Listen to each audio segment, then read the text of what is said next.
വാഹന പരിശോധനയ്ക്കിടെ കോളേജ് വിദ്യാർത്ഥിയെ ആലപ്പുഴ വിയപുരം പോലീസ് മർദ്ദിച്ചതായി പരാതി.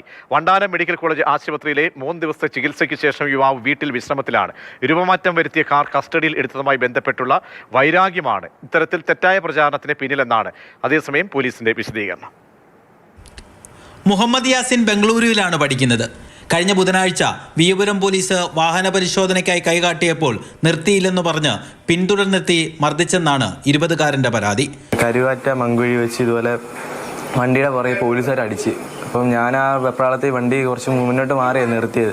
എന്നെ കാറിൽ നിന്ന് പുറത്തിറക്കി എന്നെ അടിച്ച്, അവിടെ തന്നെ വെച്ച് അടിച്ച്, റോഡിൽ തന്നെ വെച്ച് 3 അടി അടിച്ച്. കാരണത്ത് സ്റ്റേഷനിൽ കയറ്റുന്നതിന് മുന്നേ എന്നെ വലത്തെ സൈഡിൽ റൂമുണ്ട്, അവിടെ കയറ്റി എന്നെ ഇടിച്ച്, ശരിക്കും അടിച്ച്. എന്നെ പുറത്തും ഈ വാരിയലിൻ്റെ സൈഡിലും, എന്നിട്ട് എന്നെ ചവിട്ടി ഷൂ കൊണ്ട് മുഖത്തും അടിച്ച്. മുഖമൊക്കെ കരിനീരിച്ച് കിടക്കുമായിരുന്നു എൻ്റെ.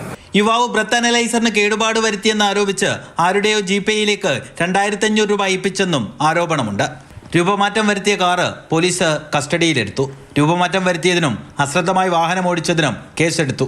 ഒപ്പമുണ്ടായിരുന്ന സുഹൃത്ത് അശ്വിൻ കാറിലിരുന്ന് കഞ്ചാവ് വലിച്ചെന്നാരോപിച്ച് മറ്റൊരു കേസും എടുത്തിട്ടുണ്ട്.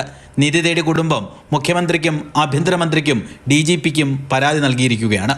മാതൃഭൂമി ന്യൂസ്, ആലപ്പുഴ.